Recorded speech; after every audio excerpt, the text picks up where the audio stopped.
Genesis 19. And the two angels came to Sodom at evening, and when Lot sat in the gate of Sodom, and Lot saw them, and rose up to meet them, and he bowed himself with his face to the earth, and he said, Behold, my Lord, turn aside, I pray you, into the servant's house, and tarry all night, and wash your feet, and ye shall rise up early and go on your way.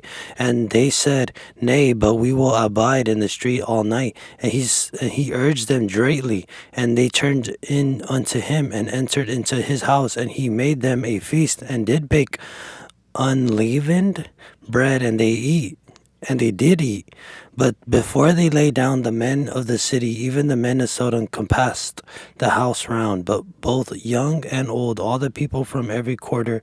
And they called unto Lot, and said unto him, Where are the men that came in to thee this night? Bring them out unto us, that we may know them. And Lot went out unto them to the door, and shut the door after him. And he said, I pray you, my brethren, do not so wickedly. Behold, now I have two daughters that have not known man. Let me, I pray you, bring them out unto you, and do ye to them as is good in your eyes. Only unto these men do nothing, for as much as they are come under the shadow of my roof. And they said, Stand back. And they said, This one fellow came into soldiery, and he will need be a judge. Now will we deal worse with thee than with them? And they pressed sore upon the man, even Lot, and drew near to break the door. But the men put forth their hand, and brought Lot into the house to them, and shut to the door. And they smote the men that were at the door of the house with blindness, both small and great, so that they wearied themselves to the door. And the man said unto Lot, Hast thou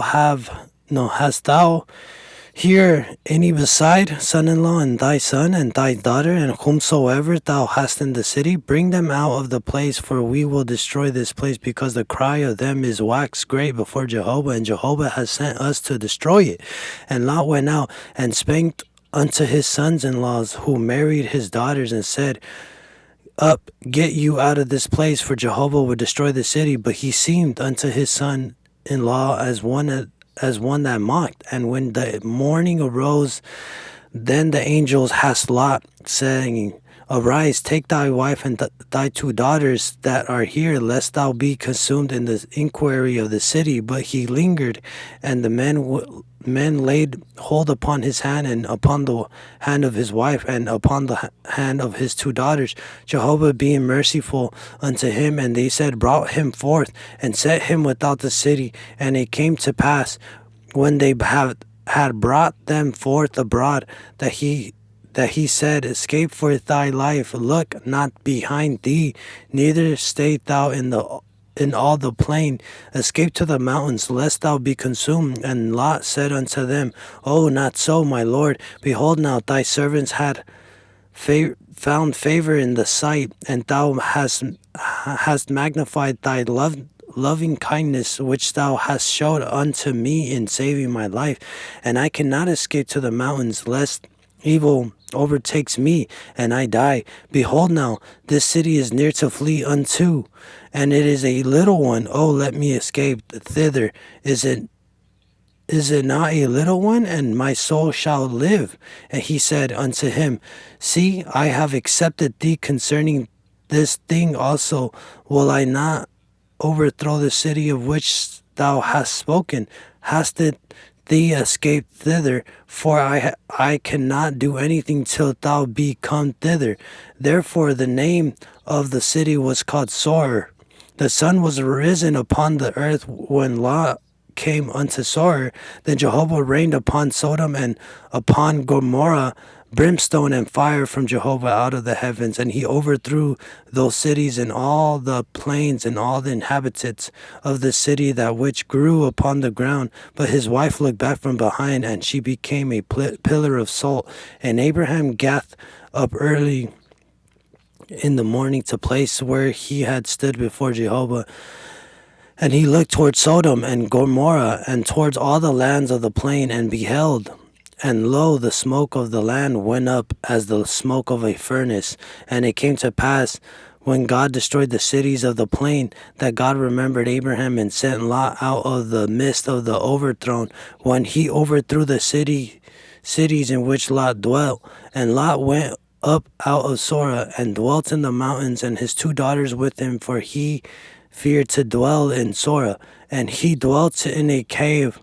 He and his 2 daughters. And the firstborn said unto the younger, Our father is old, and there is not a man in the earth to come in unto us after the manner of all the earth. Come, let us make our father drink wine, and we will lie with him, that we may preserve seed of our father. And they made their father drink wine that night. And the firstborn went in and laid with her father, and he knew not when she lay down, nor when she arose. And it came to pass on the morrow that the firstborn said unto the younger, Behold, I laid yesternight with my father. Let us make him drink wine this night also, and go thou in and lie with him, that we may preserve seed of our father. And they made their father drink wine that night also. And the younger arose and lay with him, and he knew not when she lay down, nor when she arose. Thus were both the daughters of Lot with child by their fathers. And the firstborn bare the son, and called his name Moab. And the father same is the father of the Moabites unto this day. And the younger she also bare a son, and called his name Benami. The same is the father of the children of Ammon unto this day. Genesis is a brutal chapter on purpose. It's not there to be interesting. It is there to show that a society looks like when sin becomes a systemic. How God justice works, how mercy rescues, and how living near corruption reshapes a person and a family. I walk it in the same highest theological pastor way, what the text is doing and what God is revealing and what is saying to you about sin and mercy covenant. Lot at the gate, he is not just visiting Sodom, he belongs to its system. Lot sat in the gate of Sodom. The gate is where elders and leaders sit, where business and judgment happens. This single Lot has moved from near Sodom to integration, status, involvement, and likely compromise. Lot does not show hospitality like Abraham did in Genesis 18. The angels initially say they start in the streets. That's not random. It sets up the test. What kind of city is this? Well, God is saying closeness to wickedness doesn't stay neutral. You either remain a pilgrim, Abraham tent/altar, or you get absorbed into the city's culture. Lot's gate. Sodom's sin is violent, predatory, and communal. An entire city turned into a mob. Genesis 19, verse 4 and 11. Both young and old, all the people from every quarter. The narrative stresses totality. This isn't one bad guy, it's public culture. Bring them out that we may know them. In context, this is demand for sexual violation, humiliation, and dominance over outsiders. The Bible portrayal of Sodom wickedness here is not private desire. It is violent inhospitality. Strangers are treated as prey. Then the city response to Lot is revealing. This is one fellow came into sojourn, and he will needs be a judge. They hate moral accountability. They reject any standard above their appetite. A society at this point calls righteousness judging. What God is saying, when a culture normalizes predation and rejects accountability, it becomes ripe for judgment, not because God is fragile, but because victims' cry reaches him.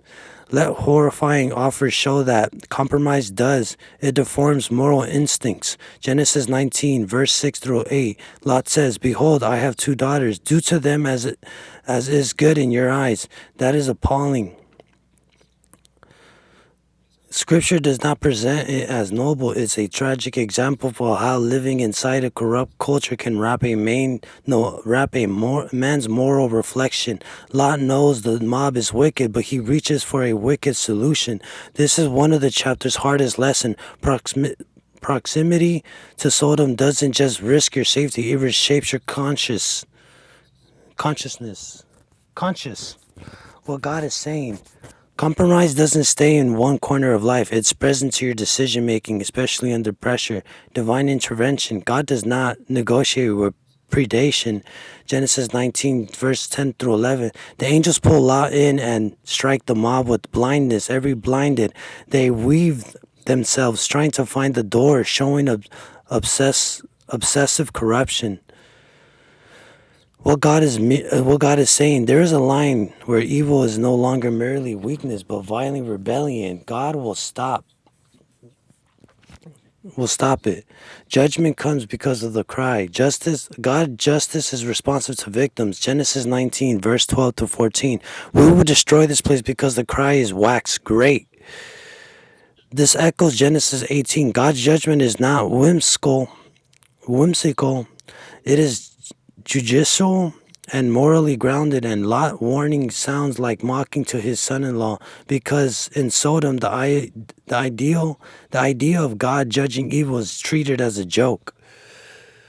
What God is saying, a culture becomes so anesthetized that warning of judgment sounds laughable until the day they're irreversible. Mercy is explicit.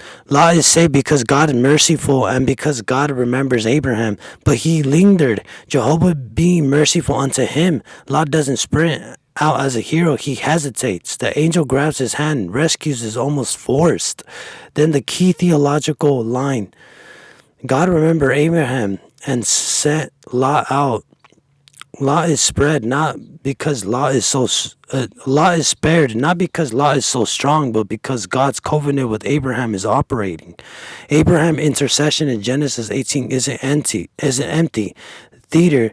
Genesis 19 shows its effect. God rescues Lot for Abraham's sake. What God is saying, mercy is not earned by the strength of your grip. It comes from God's covenant faithfulness, and sometimes God's mercy drags you out when you won't leave cleanly. Don't look back, not a neck movement, but a heart movement. Look not behind thee. Lot's wife looked behind and became a pillar of salt. The point is not that God's punishment. No, the point is not that God punished a reflexive glance. In the Bible, looking back here signifies attachment, a longing for Sodom, a refusal to fully sever from what God is judging. She leaves physically, but her heart remains, turns towards the condemned life. The salt imagery fits the region, Dead Sea, and symbolizes a life frozen in judgment, unable to move forward into the new. What God is saying, you cannot be rescued while clinging to what is destroying you. Salvation requires a clean break of loyalty, fire from heaven, plus smoke like a furnace. Judgment echoes covenant imagery. Jehovah rains, brimstones and fire, smoke as the smoke of a furnace. That furnace imagery is not accidental. In Genesis 15, a smoking furnace and flaming torch sealed God's covenant. Here, smoke like a furnace rises over judged cities. The narrative is linking this. The God who is covenant is also the judge who judges. No, the God who covenants is also the God who judges. The both are expressions of His holiness. What God is saying, my covenant mercy does not cancel my justice. It is because I am just that the cry matters, and because I am merciful that rescues is possible. The cave and the incest. Sodom's logic survives in their survivors. This ending is meant to feel grim. Lot's daughters act out of fear and a survival mentality. There is not a man in the earth, preserved seed. It's a twisted echo of earlier promise anxiety, stories like Sari and Haga. when people think God's future is impossible, they resort to manipulation. But here it is. Here is the darker.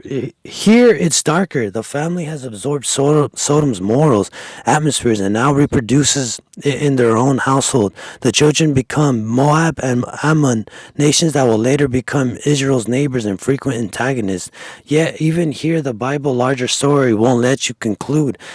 Those people are doomed forever. God later shows mercy and complexity, even when the Moabites. For example, Ruth. Genesis is telling the truth about shameful origins without denying God's ability to redeem it. To redeem. What God is saying, sin leaves scars that echoes across generation, but my purpose are not defeated by human brokenness. What God is saying through Genesis 19, the big message. Genesis 19 is teaching five major truths at once. A society becomes collective predatory, and God hears the cries of victims. Judgment is real, not random, not petty, but morally grounded. Mercy is also real. God rescues even reluctant people and offers for covenant reasons. Compromise deforms the soul. Lot is rescued, but he is not untouched. Leaving evil requires a true break. Don't look back. It's about loyalty, not eyesight. That is Genesis 19.